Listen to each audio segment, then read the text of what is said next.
Hello everyone, welcome to magnet brains. Myself Prateek Karn और मैं स्वागत करता हूं आपका अपने यूट्यूब चैनल मैग्नेट ब्रेन्स पर, जहां पर आपको मिलता है क्वालिटी कंटेंट, क्वालिटी एजुकेशन, वो भी बिल्कुल फ्री ऑफ कॉस्ट। ठीक है, क्लास 11 का बहुत शानदार chapter system of particles and rotational motion, और अब हम आ चुके हैं कॉन्सेप्ट ऑफ एंगुलर मोमेंटम के ऊपर। ये एग्जैक्टली क्या चीज होती है, आपको एक ग्लिम्स लग रहा होगा कि एंगुलर मोमेंटम जो है ना, वो पक्की तौर पर लीनियर मोमेंटम का रोटेशनल एनालॉग है। क्या है? Rotational analogue. मतलब जब आप पढ़ेंगे रोटेशनल मोशन, तो वहां पे आप जब एंगुलर मोमेंटम की बात करेंगे ना, तो वो हर जगह रिप्लेस कर रहा होगा लीनियर मोमेंटम को। किसको रिप्लेस कर रहा होगा? लीनियर मोमेंटम को। ठीक है, तो बिना समय लगाए जल्दी से जल्दी स्टार्ट करते हैं हमारा टॉपिक। क्या आ चुका है, क्या लिखा हुआ है? We know the concept of torque as the rotating effect or turning effect of a force. ठीक है, अगर मैं कभी किसी बॉडी पे लीनियर फोर्स अप्लाई करता हूं और उसकी वजह से अगर बॉडी घूम जाती है, तो हम क्या कहते हैं कि बॉडी पे क्या काम कर गया? टॉर्क काम कर गया, या जो फोर्स आपने अप्लाई करा उसका टर्निंग इफेक्ट आ चुका है। ठीक है,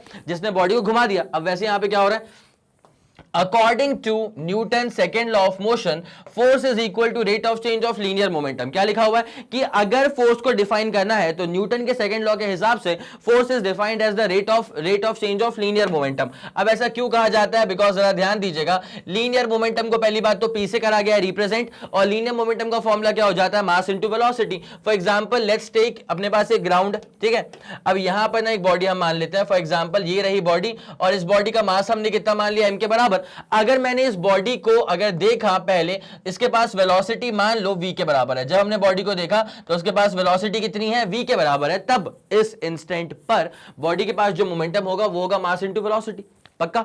अगर मैं इस बॉडी के ऊपर एक फोर्स अप्लाई कर देता हूं, सुनना अच्छे से एक एक बात को, अगर मैं इस बॉडी के ऊपर एक फोर्स अप्लाई कर देता हूं तो एक बात श्योर है कि बॉडी की जो वेलोसिटी है वो चेंज हो जाएगी। बॉडी की वेलोसिटी जो है वो चेंज हो जाएगी। तो अब इसकी वेलोसिटी क्या हो जाएगी? वो मान लीजिए पहले अगर मान लेते हैं 5 मीटर पर सेकेंड थी, अगर इस तरफ बॉडी मूव करी, अगर मैंने सेम डायरेक्शन में ही फोर्स अप्लाई कर दिया तो बॉडी की वेलोसिटी बढ़ जाएगी। It will produce acceleration. ठीक है, अगर बॉडी इस तरफ मूव कर रही है और अगर मैंने फोर्स अप्लाई कर दिया ऑपोजिट डायरेक्शन में, तो बॉडी की वेलोसिटी कम हो जाएगी। That will be called as the retardation. It's as simple as that.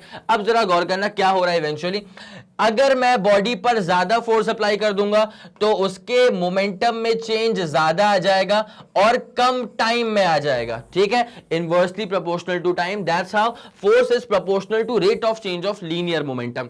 अगर मैं कभी किसी बॉडी पे फोर्स अप्लाई करूंगा, उसका मास तो मैं चेंज नहीं कर पाऊंगा, लेकिन उसकी वेलोसिटी को मैं चेंज कर दूंगा। आया समझ की नहीं आया? अगर मैंने कभी किसी बॉडी पे फोर्स अप्लाई कर दिया तो मैं उसकी वेलोसिटी को चेंज कर दूंगा, जिसकी वजह से अगर वेलोसिटी चेंज हो रही है मतलब बॉडी में क्या आ रहा है? एक्सेलरेशन। क्या आ रहा है बॉडी में?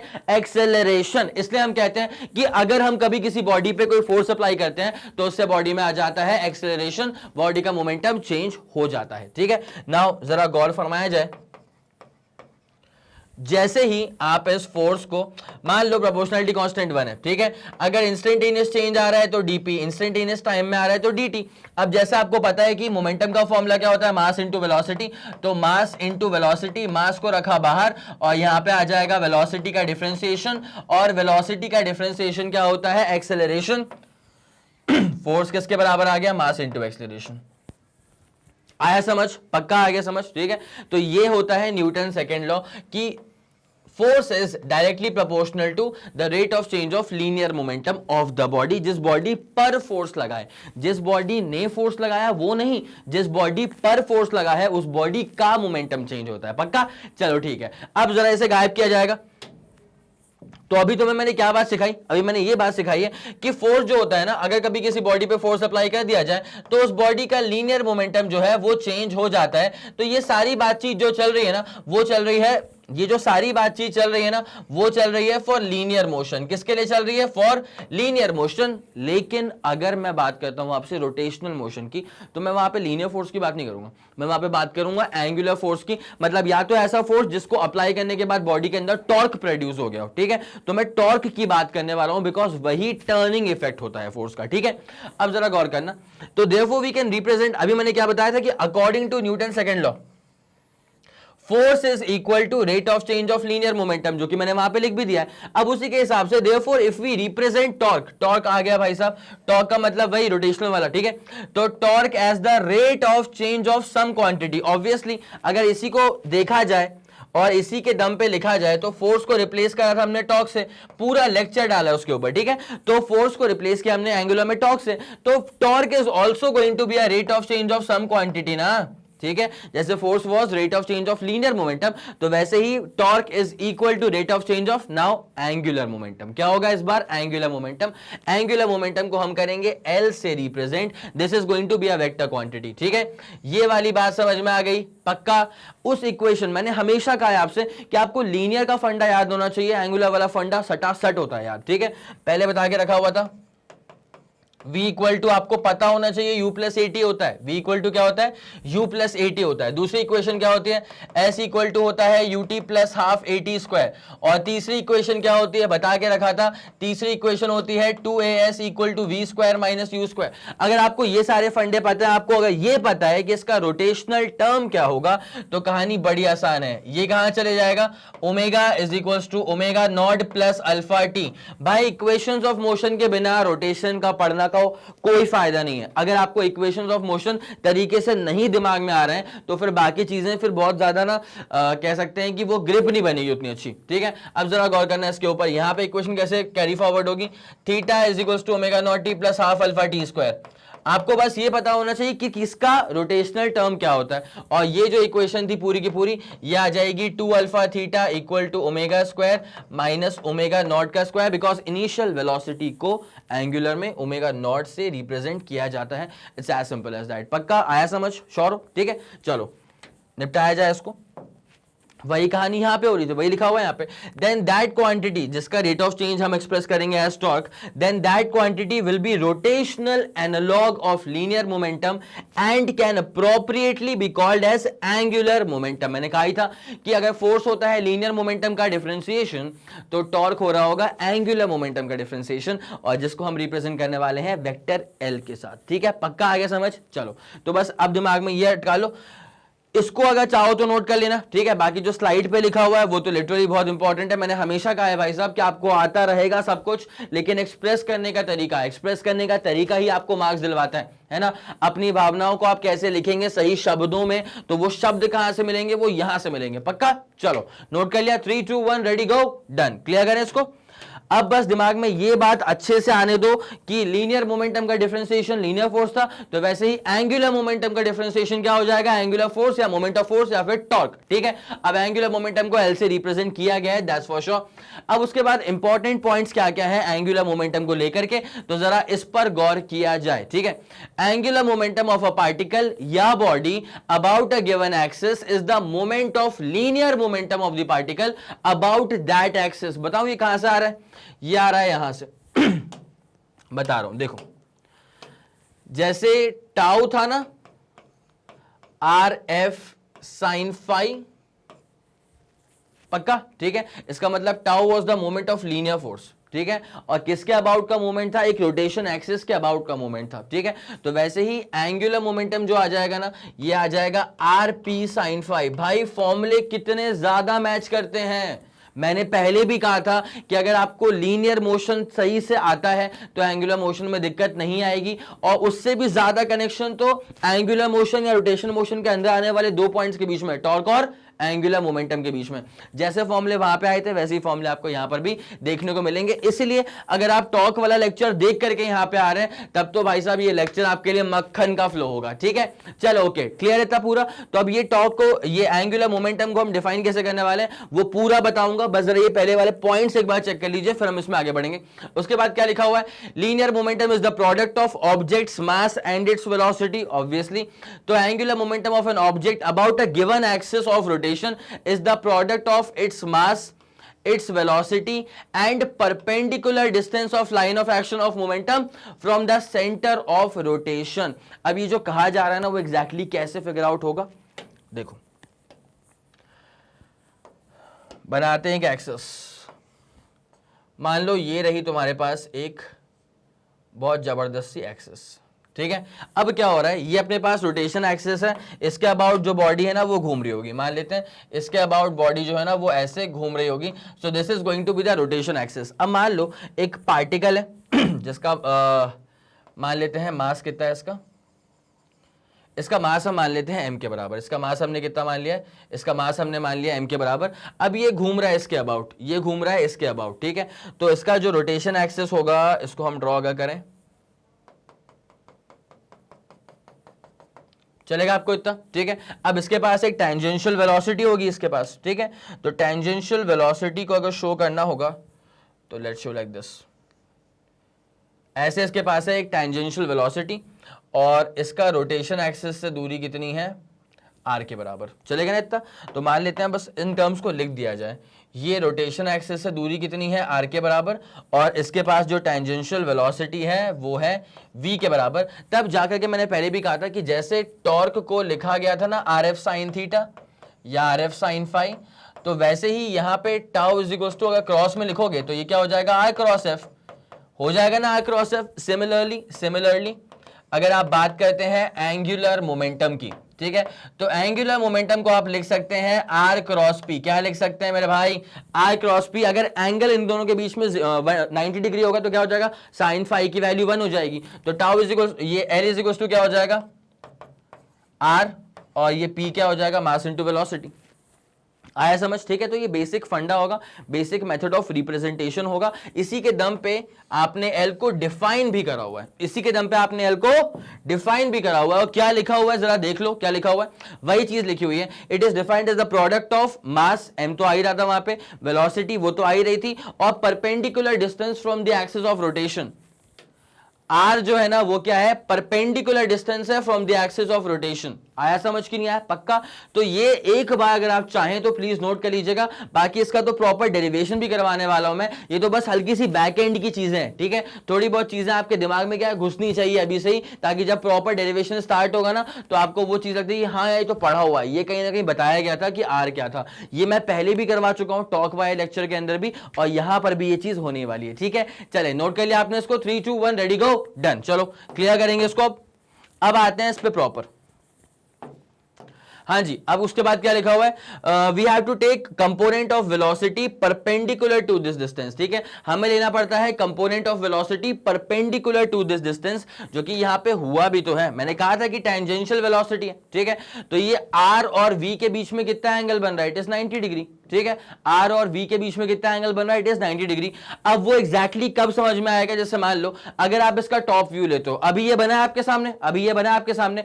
अब मैं क्या बोल रहा हूं कि बेटा इसी चीज को ना जरा ऊपर से देखो, इसी चीज का जरा टॉप व्यू लो, ठीक है। अब मैं इसको मिटा रहा हूं, ठीक है, तब बनाता हूं टॉप व्यू। इसी आ जाओ, इसी चीज का अगर आप टॉप व्यू लेंगे ना तो आपको क्या चीज दिखाई देने वाली है तो मैं आपको बता रहा हूं, 2 मिनट ध्यान दीजिएगा। अब आप ले रहे हैं इसका टॉप व्यू, थोड़ी सी कलाकारी इसमें करनी पड़ेगी।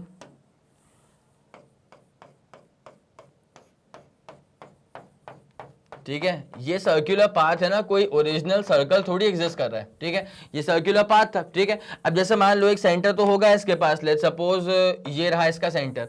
अब जैसे मान लीजिए कि यहाँ पे एक पार्टिकल है, जो मैंने पहले भी कहा था। अब इसकी जो वेलोसिटी है that is obviously a tangential velocity, that is obviously a tangential velocity.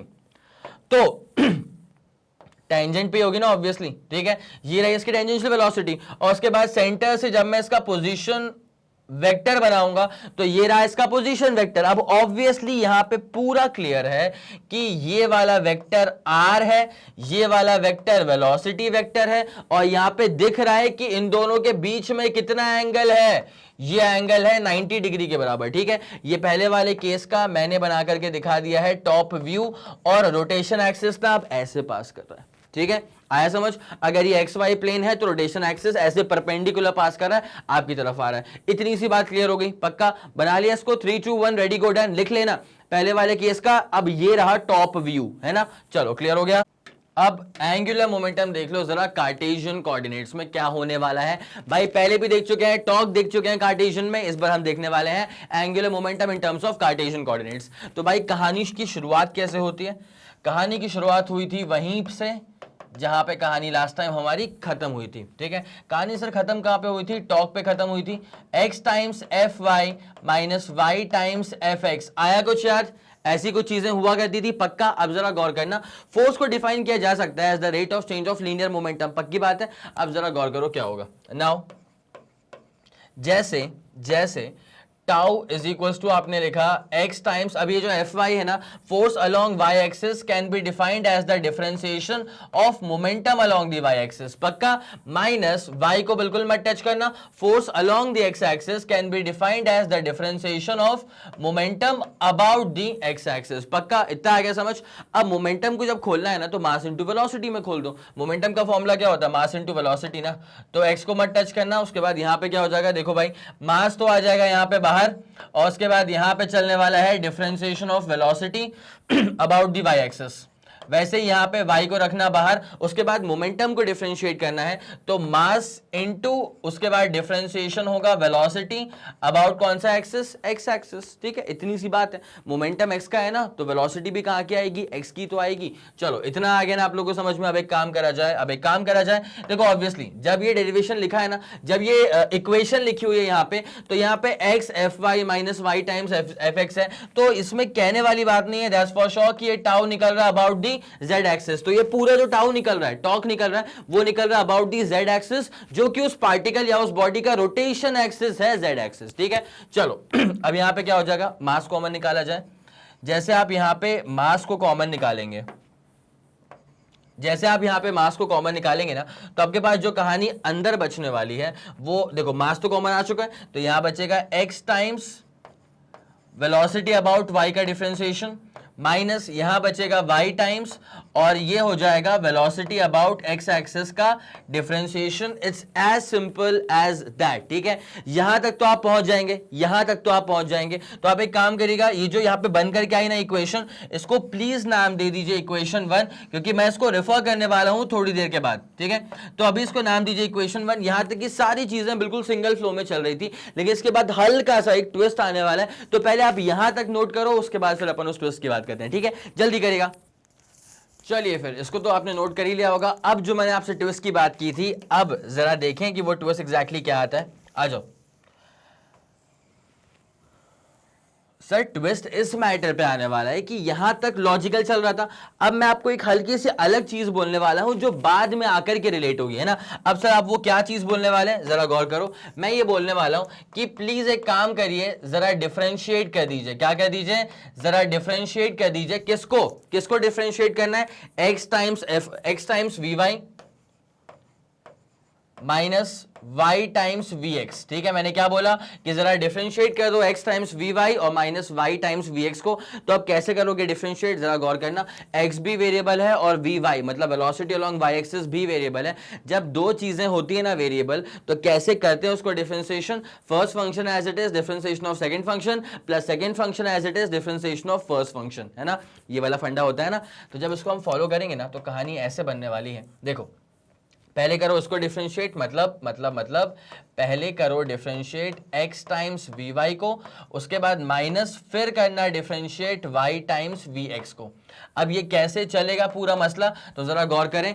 x को बिल्कुल मत टच करना, पहले जरा यहां फोकस करो। तो x को बिल्कुल मत टच करना, उसके बाद y को करो डिफरेंशिएट, मतलब डिफरेंशिएशन ऑफ y मतलब वेलोसिटी अबाउट y एक्सिस, ठीक है। उसके बाद वी वाई को छोड़ देना और उसके बाद डिफरेंशिएट करना x को, तो dx बाई dt ये बन जाएगा आपके पास x वी वाई का पूरा कंबाइंड डिफरेंशिएशन। माइनस के बाद क्या चल रहा है, माइनस के बाद चल रहा है यहाँ पे y और vx का डिफरेंशिएशन। तो y को छोड़ देना, उसके बाद डिफरेंशिएट कर देना वेलोसिटी अलोंग x एक्सिस को, plus velocity along x axis को छोड़ देना और डिफरेंशिएट कर देना y को। आई गेस आपको इतनी कहानी अभी समझ में आ गई होगी। मैंने क्या बोला था, यहां तक की स्टेप बहुत लॉजिकल है, इसके बाद हल्का सा ट्विस्ट आया है। अब इसका जो भी रिजल्ट, मैंने क्या बोला कि आउट ऑफ द ब्लू मैंने कहा कि x v y minus y v x, मतलब जो मेरे को टर्म यहां दिखाई दिए ना एक्स वी वाई और वाई वी एक्स, मैंने बोला उसे कर दो डिफरेंशिएट। तुमने किया उसको डिफरेंशिएट। अभी तुम जहां पहुंचोगे, जो तुम्हारा रिजल्ट आएगा ना, वो यहां से मैच करेगा ही करेगा। बस 2 मिनट का ध्यान रखना। बस यहां पे अब क्या करना पड़ेगा, देखो x इस टर्म को छोड़ दो, इसमें कोई खास बात अभी बची नहीं है यहाँ पे। तो एक काम करो, x और डिफरेंशिएशन ऑफ वी वाई इसको मत टच करना, प्लस वी वाई। आप जानते हैं डिस्प्लेसमेंट का डिफरेंशिएशन क्या होता है, वो तो वेलोसिटी होती है। तो अगर डिस्प्लेसमेंट है अबाउट द एक्स एक्सिस, तो इसका डिफरेंशिएशन क्या हो जाएगा, velocity about the x axis, minus, अब जरा यहां पे गौर करना, y को मत टच करो। उसके बाद यहाँ पे डिफरेंशिएशन चल रहा है किसका, Vx का, इसको मत टच करना। अब यहाँ पे Vx छोड़ देना, और जब डिस्प्लेसमेंट का डिफरेंशिएशन वेलोसिटी है तो y एक्सिस का डिस्प्लेसमेंट का डिफरेंशिएशन क्या हो जाएगा, velocity about the y axis. इतनी सी कहानी बच रही है ना। अब मैं क्या बोल रहा हूं, इसको जरा खोल दिया जाए अच्छे से। तो यहाँ पे क्या बचेगा, x differentiation of velocity about y plus vy vx, मत टच करो, इसको खोल दो तो क्या हो जाएगा, minus y differentiation of velocity about x, और ये अच्छा ये माइनस तो यहां जाएगा ना, तो क्या हो जाएगा माइनस का vx vy। बस बस खत्म हो गया बेटा, खत्म हो गया है। यहाँ एक काम करो, vy vx ये तो कट ही गया है ना। जब ये कटेगा उसके बाद जो बचेगा इसके जाने के बाद जो बचा वो क्या बचा, तो जरा गौर करें। अब ये मैच करेगा, x times differentiation of velocity about y axis minus y times differentiation of velocity about the x axis. ये जो चीज बच रही है वो दरअसल यहां से रिलेट हो जाएगी पक्का। x differentiation of velocity about y minus minus y differentiation of velocity about x differentiation of velocity about x पक्का। इसका मतलब मैं कहीं ना कहीं सीधे तौर पे ये बोल सकता हूं कि m के बाद जो भी आइटम लिखा हुआ है, क्या बोला मैंने, m के बाद जो भी आइटम लिखा हुआ है वो ये है, और ये दरअसल इसके बराबर है। ठीक है, तो सबसे दिल में बसा के रखने वाली बात जो है ना वो तो ये वाली बात है, क्योंकि m के बाद जो लिखा हुआ है वो ये लिखा हुआ है, और ये किसके बराबर था, इसके बराबर था। तो इसका मतलब ये है कि m के बाद इनटू में जो भी है ना वो आप दरअसल सीधे तौर पे इसको लिख सकते हैं। ठीक है, क्या आपको ये वाली बात समझ में आ गई है पक्का। तो अब जब इसी को मैं फॉलो करूंगा ना तो मेरी कहानी कैसे बन जाएगी, putting the above equation into first equation we have. आ जाओ now putting into equation number 1 we have. First equation में डालने के बाद हमें क्या बात समझ में आएगी कि वी हैव, देखो हम क्या निकाल रहे थे, टाउ हम क्या निकाल रहे थे बेटा, हम निकाल रहे थे tau is equals to m के बाद जो लिखा हुआ है उसकी बात करेंगे। तो इज इक्वल्स टू एम और उसके बाद जो भी लिखा हुआ है, उसके बाद जो भी लिखा हुआ है वो ये लिखा हुआ था, ये था यहां लिखा हुआ, और ये किसके बराबर था, इसके बराबर था। तो differentiation of x times v y minus y times v x. ठीक है, लिख देता हूं, differentiation of x times v y minus क्या हो जाएगा y times v x. It's as simple as that. पक्की बात है, इतना आ गया समझ। अब जरा ना इसको थोड़ा सा और ज्यादा मॉडिफाई करूंगा मैं। बस आप एक बात का ध्यान रखिएगा कि मोमेंटम का बेसिक फॉर्मूला क्या होता है, मोमेंटम का फॉर्मूला होता है मास इनटू वेलोसिटी, है ना। अब अगर मैं इसको ऐसे करूं, देखो टाउ इज इक्वल्स टू, देखो भाई साहब यहां पे क्या होने वाला है, डिफरेंशिएशन तो चल ही रहा है, डी बाई डी टी वाली कहानी चली रही है। अब अंदर क्या बच रहा है, x को रहने दो, m को अंदर मल्टीप्लाई करो, m वी वाई हो जाएगा, माइनस y को रहने दो, m को अंदर मल्टीप्लाई करो तो m वी एक्स हो जाएगा। क्या हो जाएगा, m टाइम्स वी एक्स हो जाएगा। ठीक है, जिसके हिसाब से टाउ इज इक्वल टू क्या होने वाला है, डिफरेंशिएशन ऑफ x, उसके बाद मास इंटू वेलोसिटी क्या होता है, मोमेंटम। तो ये क्या हो जाएगा, momentum about the y axis minus y, उसके बाद ये क्या हो जाएगा, momentum about the x axis. ये इतनी सी कहानी जो अभी फिगर आउट हुई है, क्या आपको ये समझ में आ गया पक्का। अब मैं आपसे क्या बोलने वाला हूं, ध्यान देना। नाउ ये जो x टाइम्स पी वाई मतलब momentum about y axis minus y times momentum about x axis है, इसको मैं अगर लिख दूं एंगुलर मोमेंटम, ठीक है, तो क्या कोई दिक्कत वाली बात होगी, क्या कोई दिक्कत वाली बात होगी पक्का। इतना आगे समझ। तो ये जो कहानी यहां पे लिखी हुई है ना, ये है तुम्हारे पास एंगुलर मोमेंटम का कार्टेशियन कोऑर्डिनेट। क्यों कह रहा हूं मैं ऐसा, बिकॉज जरा गौर करना, टाउ जैसे फोर्स होता है, अगर फोर्स की बात करें तो फोर्स क्या होता है, फोर्स भी डिफरेंशिएशन है, बट किसका है, लीनियर मोमेंटम का। तो सिमिलरली किसका है, ये लीनियर मोमेंटम का। सिमिलरली टॉर्क जो है वो भी डिफरेंशिएशन है, किसका है, एंगुलर मोमेंटम का। अब टॉर्क को लिखा हुआ है differentiation of this entire quantity, तो ये जो एंटायर क्वांटिटी का डिफरेंशिएशन चल रहा है, this is angular momentum about कौन सा एक्सिस, जेड एक्सिस। ठीक है, इतनी कहानी समझ में आ गई, चलो ठीक है, बहुत बढ़िया। ये तो आ गया तुम्हारे पास, ठीक है, ये एल आ गया अबाउट दी जेड एक्सिस, है ना। और therefore we can easily say that, therefore we can easily say that tau is literally differentiation of something which is called as angular momentum। एक तो ये वाली कहानी है भाई साहब बहुत अति महत्वपूर्ण, और एक ये वाली कहानी। इतनी आगे आपको समझ, ठीक है। तो ये एंगुलर मोमेंटम है अबाउट कौन सा एक्सिस, जेड एक्सिस, ठीक है। अब इसी को देख करके ना मुझे दो तीन बातें और याद आ रही हैं, मैं आपको बता रहा हूं। अगर आपको x पर निकालना है, y पर निकालना है और z पर निकालना है, तो कहानी जैसे टॉर्क में थी वैसी कहानी यहां पे। जब x पर निकालना है तो गेम चलना है y और z में। मैंने पहले भी कहा था कि यहां पे कहानी ना हम ऐसे फॉलो अप करवाते हैं, x y और z, है ना। अगर आपको एंगुलर मोमेंटम x में निकालना है तो कहानी चलनी है y और z के बीच में। अब y और z में कहानी चलनी कैसे है, ऐसे पी वाई, ठीक है। एंगुलर मोमेंटम का रिलेशन चल रहा है with respect to linear momentum, ठीक है, and with proper coordinates x y and z, ठीक है। जब वाई पर निकालना है एंगुलर मोमेंटम तो कहानी चलनी है जेड और एक्स के बीच में, तो Z x minus x Z. और जब जेड पर निकालना है तो कहानी चलनी है एक्स और वाई के बीच में, एक्स वाई वाई एक्स। यही चीज यहां पे लिखी हुई थी, ठीक है। अब वो किसके अबाउट होगा रोटेशन, जैसे इस वाले केस में, हमारे वाले केस में rotation was about the Z axis, that's why angular momentum was evaluated about the Z axis. अगर rotation about the x axis हो रहा होता तो ये वाली इक्वेशन हम फॉलो करते, सिमिलरली फॉर वाई, है ना। इतनी सी बात होती है। तो अब ये आपकी पूरी कहानी खत्म हो चुकी है। अब आपको चाहिए होगा इसका स्क्रीनशॉट। तो पहले तो आप एक काम करें, यहां लें इसका स्क्रीनशॉट, ठीक है। ये क्या निकाला गया है, एंगुलर मोमेंटम निकाला गया है इन टर्म्स ऑफ कार्टेशियन कोऑर्डिनेट। तो इसकी हेडिंग में आप चाहें तो लिख दीजिएगा कि angular momentum in terms of Cartesian coordinate, in terms of Cartesian coordinates. ये इसकी हेडिंग थी, ठीक है। और ये पहले आप एक काम करो, इसका स्क्रीनशॉट लो। 3 2 1 रेडी गो डन। चलो हो गया, बहुत जबरदस्त। अब उसके बाद फिर आप फाइनली इसका स्क्रीनशॉट ले सकते हैं, ठीक है। 3 2 1 रेडी गो डन। चलो चलें, बहुत शानदार। फिर इसको आपने नोट कर लिया होगा। अब जरा इसे गायब करेंगे, बिना समय लगाए जल्दी से जल्दी बढ़ते हैं इसके अगले वाले कंटेंट की तरफ। सर अगला वाला कंटेंट क्या है, अगला वाला कंटेंट ये रहा आपके सामने। यहां क्या लिखा हुआ है, कॉन्सेप्ट ऑफ एंगुलर मोमेंटम के अंदर एक्सप्रेशन निकलने वाला है एंगुलर मोमेंटम का, बोले तो एल का, ठीक है, in polar coordinates. Polar coordinates का मतलब क्या होता है, मैग्नीट्यूड एंगल फॉर्म, ठीक है। वैल्यू भी आएगा, एंगल भी आएगा।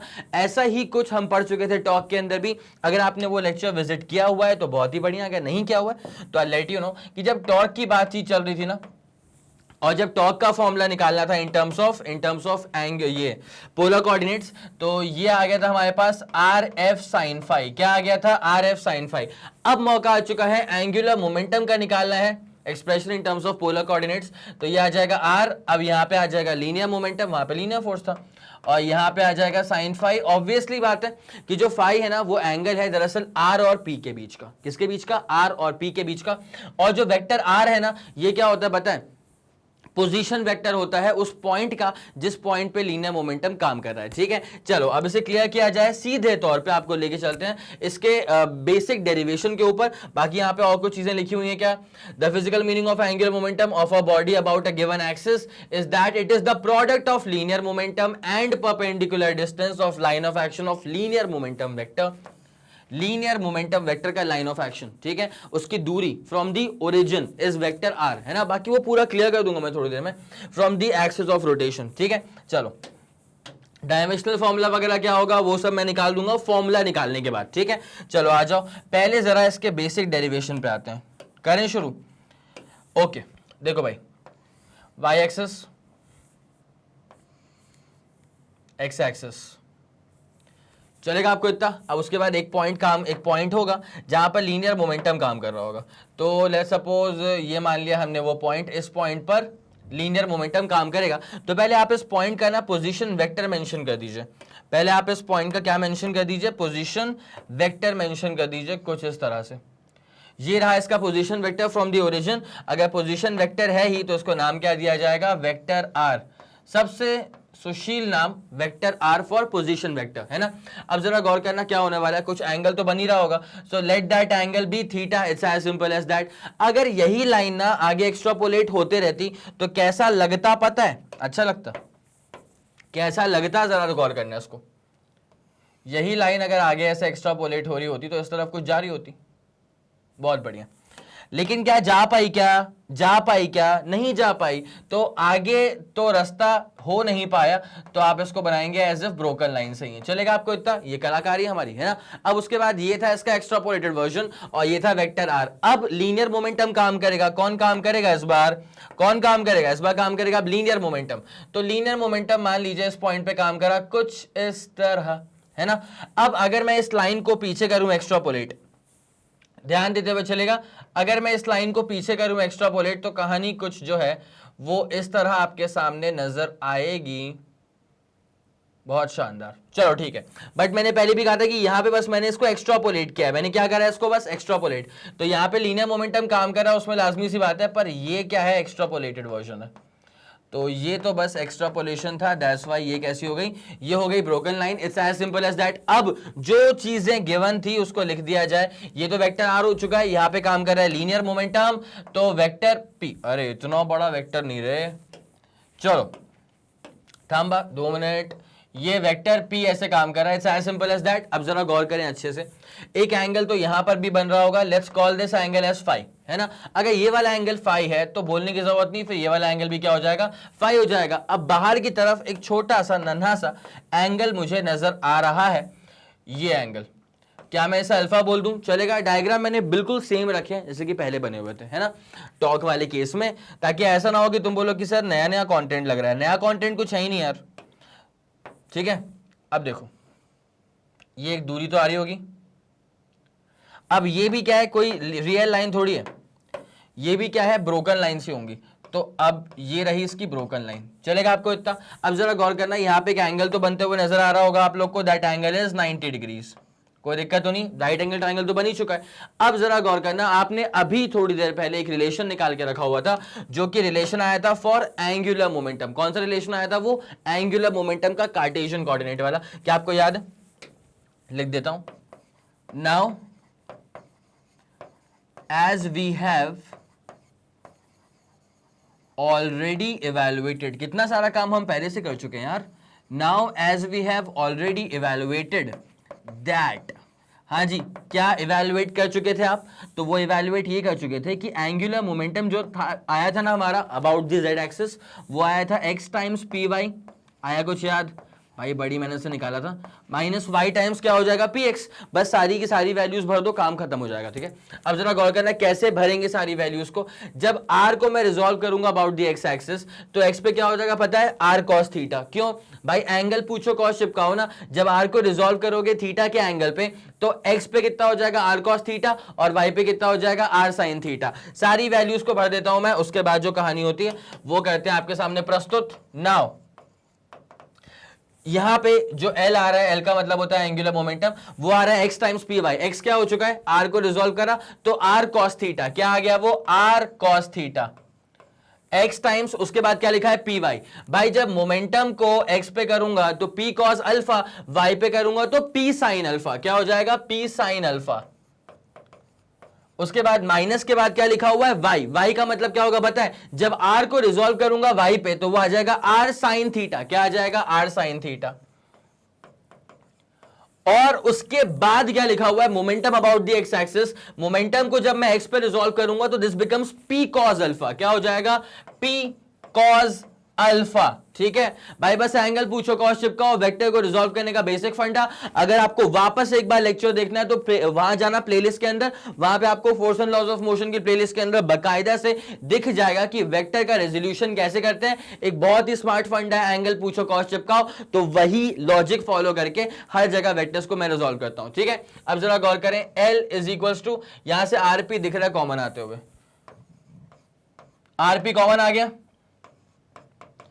Sign alpha cos theta minus cos alpha sine theta.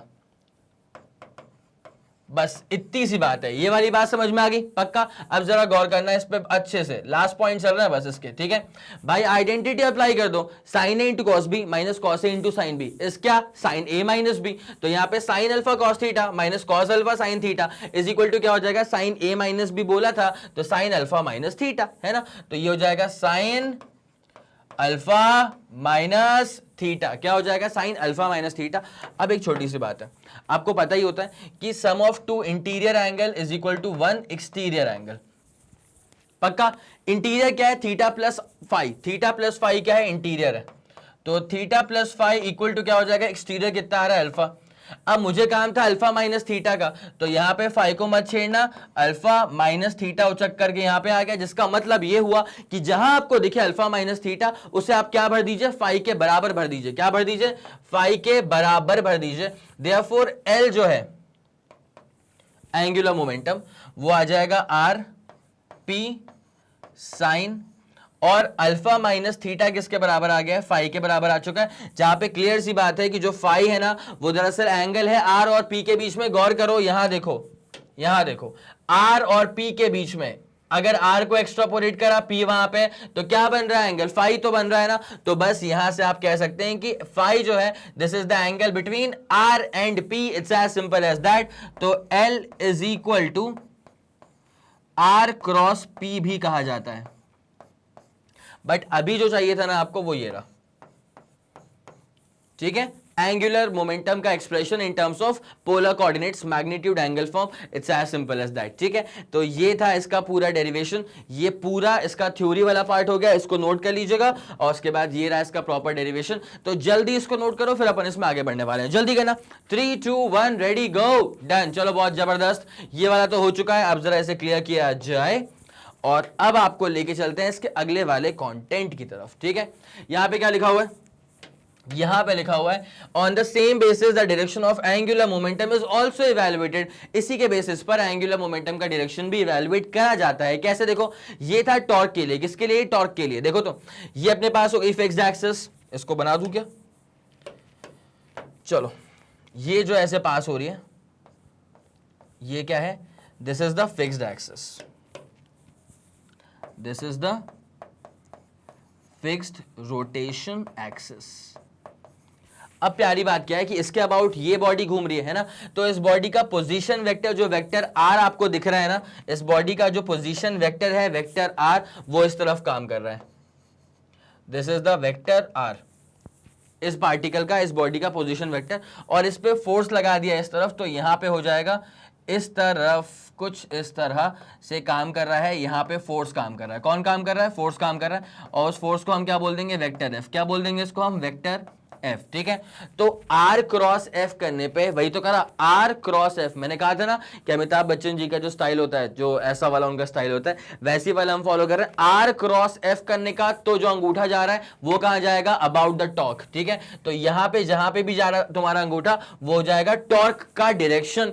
वैसे ही यहां पे अगर आप जानते हैं कि आर क्रॉस पी करने पे आपको मिल जाता है एंगुलर मोमेंटम, तो ऑब्वियस सी बात है कि पहले आप हाथ कहां रखेंगे, आर के डायरेक्शन में। आर क्या होता है, आर होता है पॉइंट ऑफ एप्लीकेशन का डिस्टेंस या position vector from the origin. ठीक है, ये रहा आर। अगर यहां पे मैंने फोर्स अप्लाई करा है तो ये क्या हो जाएगा, this is the point of application of force. ठीक है, अगर मैं लीनियर मोमेंटम अप्लाई कर रहा होता तो ये क्या हो जाता, ये होता point of application of linear momentum, तो ये इसकी दूरी हो जाती वेक्टर आर, और यहां पे काम कर रहा होता लीनियर मोमेंटम। तब जाकर के हाथ चलाते हैं और क्या मिलता है हमको, एंगुलर मोमेंटम का डायरेक्शन। ठीक है, इतनी सी बात होती है, ये फंडा होता है इसका। चले क्लियर करें इसको। अब जरा rectangular components of angular momentum. अब Lx मतलब angular momentum about the x axis, angular momentum about the y axis and about the z axis, इसका डेरिवेशन करना है हमको। और ये कैसे करेंगे, डिटर्मिनेंट के मेथड से, by the method of cross product of two vectors.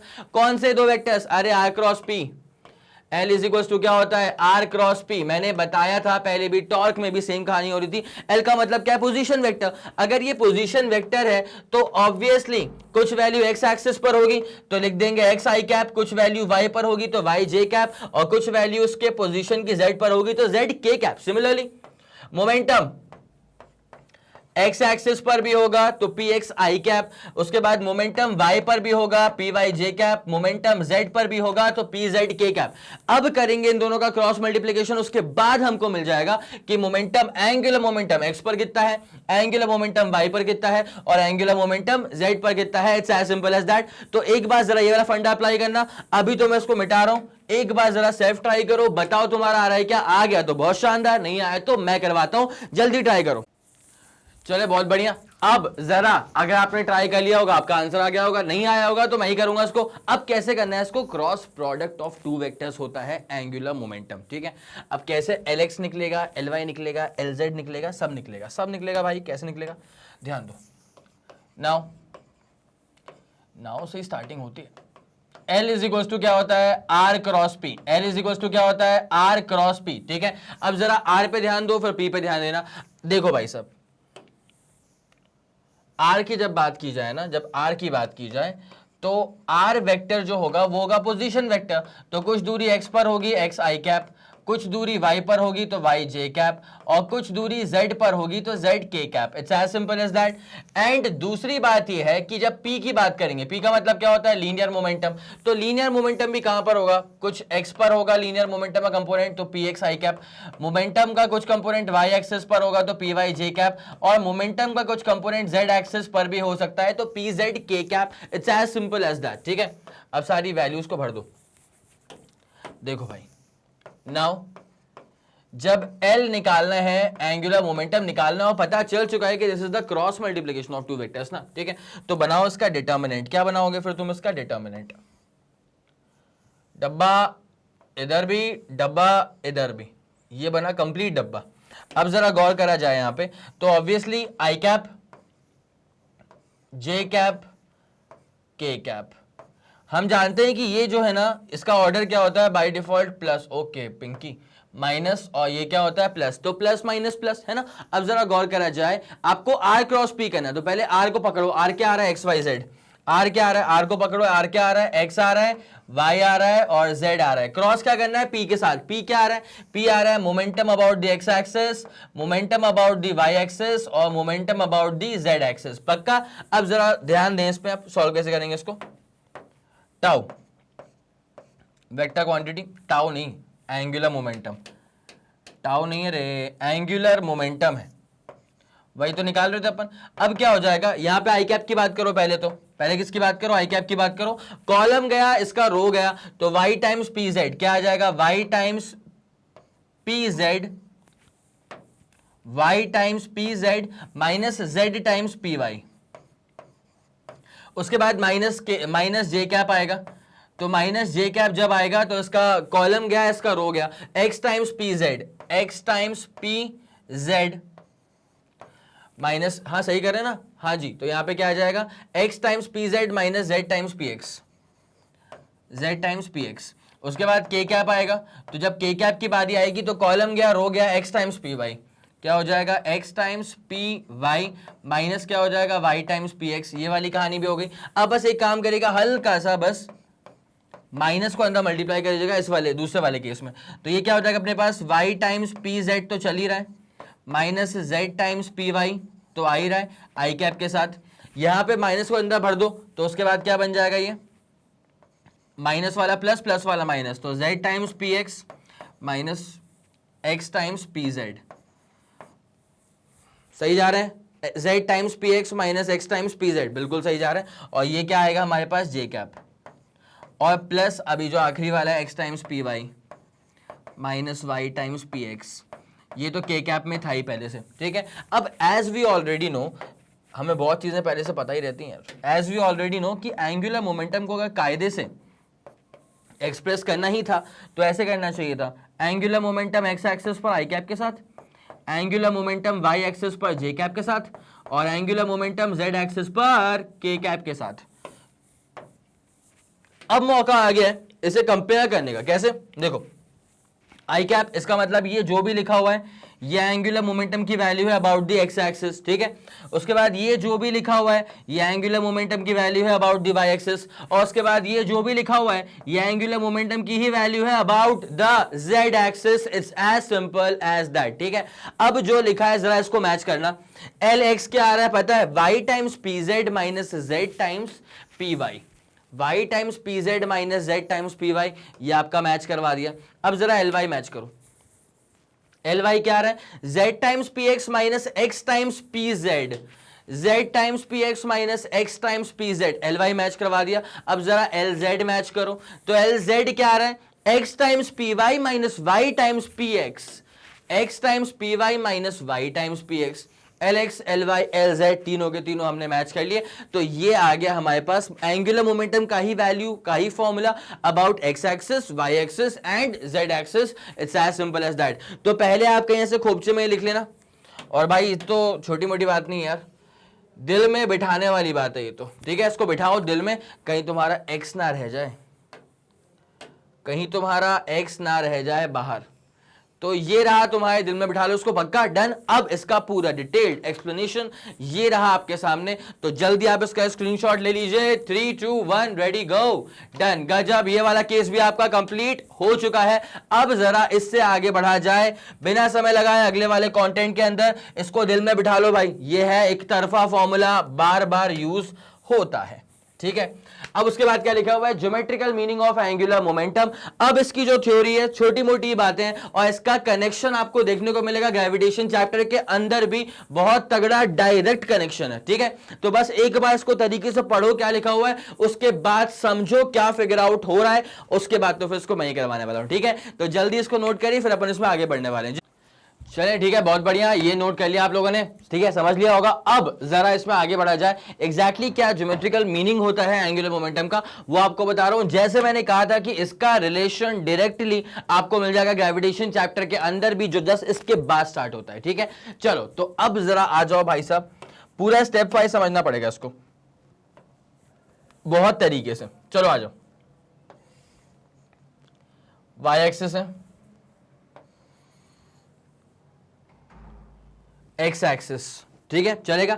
अब जैसे मान लेते हैं फॉर एग्जाम्पल अगर एक पार्टिकल है जो कि मान लेते हैं कहाँ एग्जिस्ट कर रहा है, कहाँ एग्जिस्ट कर रहा है, मान लो यहाँ एग्जिस्ट कर रहा है, कहाँ ले रहे हैं भाई तुमको, यहाँ एग्जिस्ट कर रहा है। अब क्या होगा, जब मैं इसका पोजीशन वेक्टर कोड करूंगा ना, जब मैं कोड करूंगा इसका पोजीशन वेक्टर, तो it will be something like this. अब ये हो जाएगा पोजीशन वेक्टर वेक्टर आर, है ना। अब कुछ समय के बाद मान लो अगर ये डिस्प्लेस होकर के मान ले यहां तक पहुंच जाता है, तो अब ये हो जाएगा इसका डिस्प्लेसमेंट वेक्टर, ठीक है। अब डिस्प्लेसमेंट हुआ होगा छोटे से अमाउंट से, तो उस वेक्टर को मैं नाम दे दूंगा डी आर वेक्टर। क्या नाम देने वाला हूं, डी आर वेक्टर। तो अभी अगर नामकरण करने पर अपन आ जाए, तो इस वाले वेक्टर का नाम पड़ जाएगा इसके हिसाब से आर। ये हल्का सा डिस्प्लेसमेंट हुआ है, ठीक है, मतलब dt अमाउंट ऑफ टाइम में बस डिस्प्लेसमेंट यहां पे प्रोड्यूस हो गया था dr का। अब बेटा अगर ये r था, ये dr था, तो जो इसका रिजल्टेंट बनेगा वो बनेगा r प्लस डी आर। क्या बनेगा रिजल्टेंट, इसका रिजल्टेंट बन जाएगा r प्लस डी आर। गौर करें जरा, ये रहा इसका रिजल्टेंट वेक्टर, और रिजल्टेंट वेक्टर से हो जाएगा r प्लस डी आर। तो मैं इसको लिख भी देता हूं तरीके से ताकि आपको पूरा क्लियर होता हुआ चले। तो r vector plus D R vector, अरे ऐसा वाला कहानी हो रही ना यहाँ पे, पहले वाले वेक्टर के हेड पे दूसरे वाले वेक्टर का टेल आ रहा है, तब जा करके जो रिजल्टेंट बन रहा है वो पहले वाले की टेल पे स्टार्ट होगा, दूसरे वाले के हेड पे खत्म होगा। It's as simple as that, ठीक है। अब ना यहां पर मैं आपके लिए बनाऊंगा एक पैरेललोग्राम, ठीक है। वो कैसे बनेगा, तो बस आपको साथ साथ बने रहना है, पूरा क्लियर कर देते हैं अपन। आ जाओ आ जाओ आ जाओ। अगर आप साथ साथ लिखते हुए चल रहे हैं ना, तो 2 मिनट के लिए जरा थांबा हो जाइएगा, अभी इसको बनाते हुए मत चलेगा, पहले एक बार ये बन जाए, जब मैं बोल दूंगा उसके बाद फिर आप बनाइएगा। ये तो मैंने करा construction to make a parallelogram, ठीक है। अब उसके बाद होगा क्या ना, इसमें ये असलियत में यहाँ पे एग्जिस्ट थोड़ी कर रहा है। देखो ये वाला एग्जिस्ट कर रहा है वेक्टर आर, ये वाला एग्जिस्ट कर रहा है वेक्टर डी आर, इसका रिजल्टेंट भी एग्जिस्ट करेगा आर प्लस डी आर, ठीक है। ये तो बस कंस्ट्रक्शन का पार्ट है, ये तो बस कंस्ट्रक्शन का पार्ट है। तो these are going to be the broken lines, ठीक है। और ये भी कंस्ट्रक्शन का पार्ट है, तो these are going to be the broken lines, बहुत ज्यादा ब्रोकन लाइन से आगे तो समझ में। अब ये आपके सामने बन करके प्रस्तुत हो चुका है एक पैरेललोग्राम। एक छोटी सी बात और कर लेते हैं, यहाँ पे काम कर लेते हैं, नाम कर देते हैं इसका, ओ रख दो, ठीक है, इसका नाम एक्स रख देते हैं, इसका नाम जेड रख देते हैं, इसका नाम टी रख देते हैं, कुछ भी रैंडम नाम जो भी तुम्हारे दिमाग में आ जाए, ठीक है। अब तुम्हारे दिमाग में जो भी नाम है, समझ गए ना तुम, तो बस नाम रख दो जैसा भी तुमको लगे, है ना। अब उसके बाद हुआ क्या यहाँ पे, बहुत ही प्यारी बात है, देखो ये था पोजीशन वेक्टर, वेक्टर आर, है ना, तो उसको मैं लिख भी देता हूं कि vector r is the position vector, vector r is the position vector, और dr जो है, dr is the small displacement, dr is a very small value of displacement, जो displacement occur हुआ है in a very small time interval dt, तो dr is a very small displacement occurred in dt interval of time, occurred in dt time interval, बहुत ही कम समय में जो छोटा सा डिस्प्लेसमेंट प्रोड्यूस हुआ था dr, उसका टाइम क्या था, लिमिट, टाइम लिमिट था उसका dt का, ठीक है। चलो ये वाली कहानी समझ में आ गई। अब एक बात सुनना, यहां पे ना जो पोजीशन वेक्टर है वेक्टर r, वो एक एरिया स्वीप आउट कर रहा है। क्या स्वीप आउट कर रहा है, एरिया। कैसे, मान लो अगर ये वेक्टर r एकदम फिक्स्ड है, अब अगर इसमें डिस्प्लेसमेंट हो रहा है dr के अमाउंट का, तो वेक्टर r जो ऐसे था ना, अब वो डिस्प्लेस होकर के यहां पहुंच रहा है, पक्का, क्या बोला मैंने वेक्टर आर था ऐसे, अब वो डिस्प्लेस होकर के यहां पहुंच रहा है, तो जब यहां से यहां पहुंचेगा, ऐसे मूव करेगा, तो एक एरिया स्वीप आउट कर रहा है ना। अब वो कौन सा एरिया स्वीप आउट कर रहा है, तो मैं इसको जरा लाइट में दिखा देता हूं आपको। ये एक हल्का सा एरिया जो है ना, वो स्वीप आउट तो हो रहा है बेटा, ये एक हल्का सा एरिया जो है वो स्वीप आउट तो हो रहा है। अब यहां पे इस एरिया को अगर मुझे निकालना होगा, तो जरा गौर करिएगा, सिंस डिस्प्लेसमेंट बहुत छोटा था और ये डिस्प्लेसमेंट ट्रैवल भी करा गया ना very small time interval dt, जिसकी वजह से ये जो एरिया स्वीप आउट हुआ है, ये भी बहुत छोटा सा एरिया स्वीप आउट हुआ है। अगर एरिया डेफिनेट होता तो मैं उसको a बोल देता, अगर एरिया छोटा सा स्वीप आउट हुआ है तो मैं उसको da बोल दूंगा। क्या बोल दूंगा, da बोल दूंगा। और गौर करना कि da is the small area swept out in a very small time interval dt, ठीक है, चलो पक्का। अब जरा गौर करना, अगर मुझे इसका एरिया निकालना है, तो अगर मैं आपसे ये बोल दूं कि जो एरिया है ना इसका, वो हो जाएगा पूरे पैरेललोग्राम OXZT का हाफ। क्या हो जाएगा उसका, हाफ। बस बस बस बस हो गया। नाउ ध्यान दीजिएगा, now okay, now DA is small area traced out in very small time interval dt in dt time interval. इतने छोटे से समय अंतराल में जो छोटा सा एरिया स्वीप आउट हुआ था वो एरिया था डीए के बराबर, पक्का। अब जरा गौर करते हुए चलना अच्छे से कि कैसे इसको फिगर आउट करेंगे। यार जब एरिया की बात चल रही है ना, जब डीए की बात चल रही है, तो मैं इसको बोलूंगा कि दिस इज हाफ ऑफ किसका area, this is the half of area of parallelogram.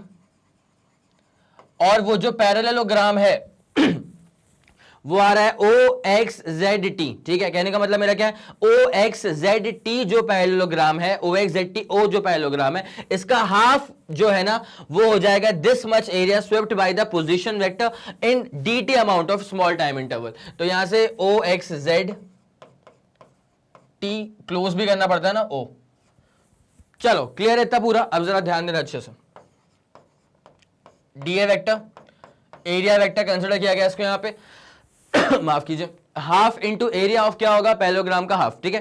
तो इसका पूरा यहां पे जरा गौर करिएगा, इसको मैं ऐसे भी तो कर सकता हूं ना यार कि ये जो चीज है ये एक राइट एंगल ट्राइंगल है, और राइट एंगल ट्राइंगल का एरिया क्या होता है, half into base into height. क्या होता है, half into base into height. तो हाफ इंटू, या इसका बेस क्या होगा पता है, इसका बेस होगा वेक्टर आर, इसका बेस क्या होगा वेक्टर आर, इंटू इसका हाइट क्या होगा पता है, इसका हाइट होगा ये perpendicular which is vector D R, which is vector D R. तो चाहो तो आप इसको ऐसे बोल दो कि it is the half of area of the entire parallelogram OXZTO, ठीक है।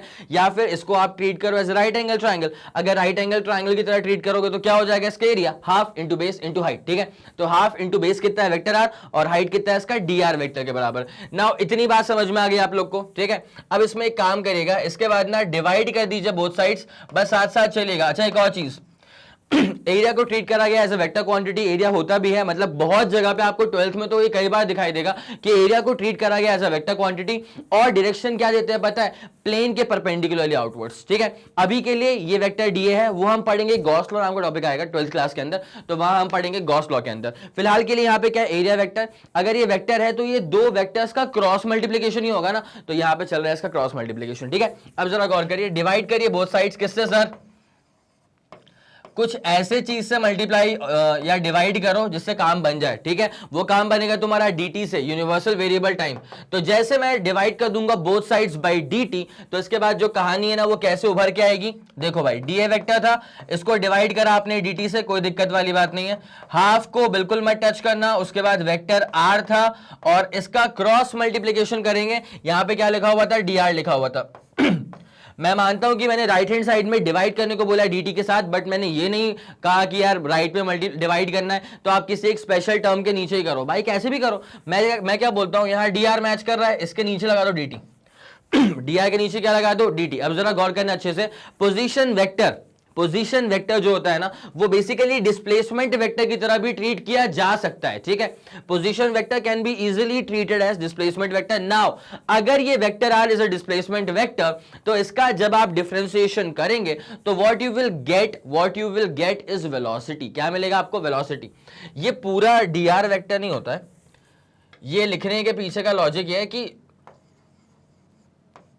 ऐसा आर वेक्टर का वेरी स्मॉल पार्ट, ठीक है। ये वाली कहानी समझ में आ गई। अब यार डिस्प्लेसमेंट वेक्टर का जो डिफरेंशिएशन होगा, दिस विल बी वेलोसिटी। तो यहां पे आप इसको ऐसे भी कर सकते हैं कि da by dt is equal to half into vector r into, यार ये dr बाई dt जो है ना वो क्या आ गया, वेलोसिटी आ गया। यह आ गया है वेलोसिटी के बराबर। क्या आपको यहां तक कोई तकलीफ हो रही है, पक्का आप श्योर हैं इस बात को लेकर के, ठीक है। अब आप यहां तक एक काम करिए, पहले आप जरा यहां तक नोट करिए, फिर मैं इसको लेके आगे बढ़ने वाला हूं। बस एक छोटी सी बात है, यहां पे जब आप mv डेवलप कर लेंगे, ठीक है, याद रखना कि mv क्या होता है, वो होता है मोमेंटम, और मोमेंटम का फॉर्मूला क्या होता है with respect to angular momentum, तो vector l is equal to r cross p होता है। इस बात का जरा हल्का सा ख्याल रखना, बिकॉज वो यहां पे यूज होने वाला है। अभी तो जगह नहीं बच रही है, पहले आप इतना नोट कर लीजिए, फिर अपन इसमें आगे बढ़ने वाले हैं, जल्दी करना। चले फिर, बहुत बढ़िया, नोट कर लिया आप लोगों ने, ठीक है। अब जरा गौर करना, यहाँ पे मैंने कहा था कि यार मोमेंटम डेवलप करना है, क्या डेवलप करना है, मोमेंटम का टर्म डेवलप करना है जिसका फॉर्मूला होता है मास इनटू वेलोसिटी। तो यहाँ पे मास मुझे चाहिए ना, अब राइट हैंड साइड में मुझे अगर न्यूमरेटर पे मास चाहिए तो उसको और यहाँ पे आ तो रहा नहीं है, वो मुझे यहाँ पे डेवलप करना पड़ेगा।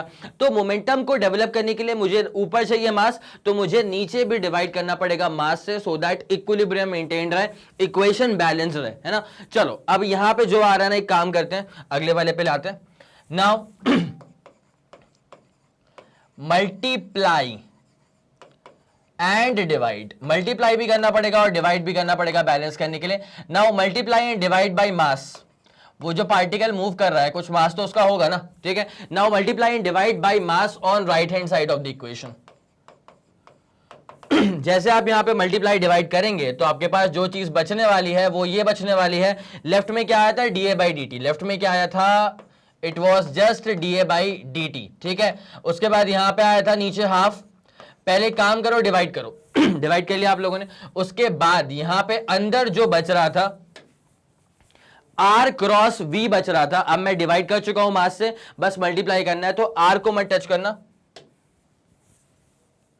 r को मत टच करना, बस एक काम करना कि यहां मास का मल्टीप्लाई कर देना, तो ऐसा हो जाएगा mv जो कि बात आप लोग भली भांति जानते हैं कि मास इंटू वेलोसिटी क्या होता है, लीनियर मोमेंटम होता है।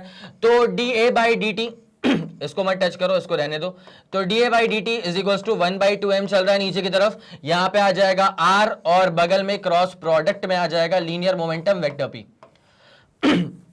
इतनी बात पूरी क्लियर है। अब ना यहाँ पे छोटा सा पॉइंट यहाँ पे अपन और ला सकते हैं। यहाँ देखो r क्रॉस p तो आ ही चुका है, अब ये जो r क्रॉस p है, आप जानते हैं r क्रॉस p क्या होता है, ये होता है एंगुलर मोमेंटम, ठीक है।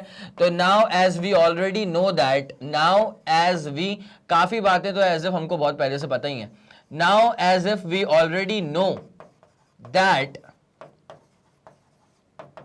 r क्रॉस p क्या होता है, ये तो होता है एंगुलर मोमेंटम के बराबर।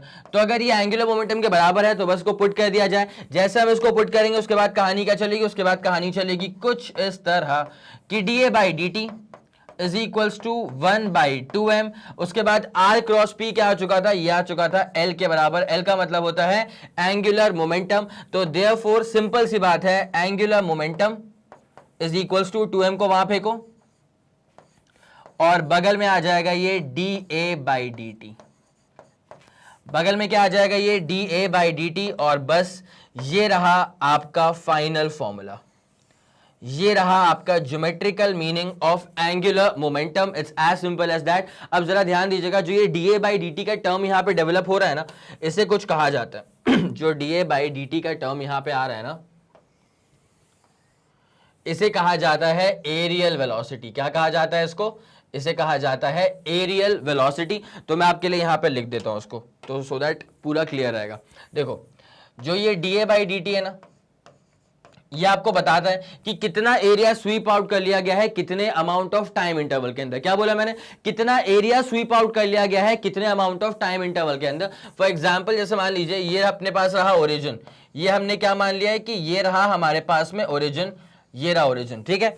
अब जैसे मान ले कि कोई एक वेक्टर मैं बनाता हूं, फॉर एग्जाम्पल ये बनाया मैंने वेक्टर, ठीक है। इसको मैंने dt amount of time interval दिया, तो dt amount of time interval में ये वेक्टर बस यहां तक पहुंच पाया। तो क्या हुआ है पहले, ये था इसका पोजीशन वेक्टर, उसके बाद dt amount of time interval में वो वेक्टर बस यहां से यहां तक पहुंच पाया। तो इस पोजीशन वेक्टर ने दरअसल ये वाला एरिया स्वीप आउट करा है, ठीक है। काफी स्मॉल एरिया है, लेकिन एक अगला केस मान लो कि ओरिजिन ये रहा और ये रहा इसका पोजीशन वेक्टर, ठीक है। एक पॉइंट रहा होगा तो वो रहा उसका पोजीशन वेक्टर और this point is the origin. Let's take it as origin. अब हुआ क्या है कि मैंने इसको भी dt amount of time interval दिया, लेकिन ये बहुत तेज चल रहा था। तो dt amount of time interval में ही जब ये बहुत तेज चल रहा था तो ये यहां से लेकर के यहां तक पहुंच गया। कहां पहुंच गया, ऊपर पहुंच गया। तो भाई साहब अब ये हो जाएगा इसका फाइनल पोजीशन वेक्टर और ये हो जाएगा बड़ा सा एरिया इंक्लोज्ड, ठीक है। तो यहां पे एरिया स्वीप आउट कम हुआ है और यहां पे एरिया स्वीप आउट ज्यादा हुआ है। इसका मतलब यहां पे एरिया को स्वीप करने का रेट बहुत ज्यादा है, यहां पर एरिया को स्वीप करने का रेट बहुत कम है। और इसी रेट को, भाई आ रही बात समझ, रेट मतलब डिवाइडेड बाय टाइम। 1000 बार बोला है मैंने कि दो तरह की चीजें होती हैं, ग्रेडियंट होता है, रेट होता है। ये 1001 टाइम्स बोल रहा हूं मेरे ख्याल से कि रेट का मतलब डिवाइड बाय टाइम हो जाएगा और ग्रेडियंट का मतलब डिवाइडेड बाय लेंथ हो जाएगा। तो यहां पे क्या हो रहा है, यहां पे एरिया को स्वीप करने का रेट बहुत ज्यादा है, यहां पे एरिया को स्वीप करने का रेट बहुत कम है, जिसको हम कह सकते हैं कि यहां पर एरियल वेलोसिटी ज्यादा है। क्या बोल देंगे इसको कि यहां पर एरियल वेलोसिटी ज्यादा है और यहां पर एरियल वेलोसिटी कम है। अब जो मैंने बोला उसको लूप पे सुन लेना और ये डायग्राम कहीं ऐसे खोपचे में बना लेना, पक्का। चलो उसको बना लिया होगा, 3 2 1 रेडी गो डन। चलो क्लियर कर रहा हूं उसको मैं।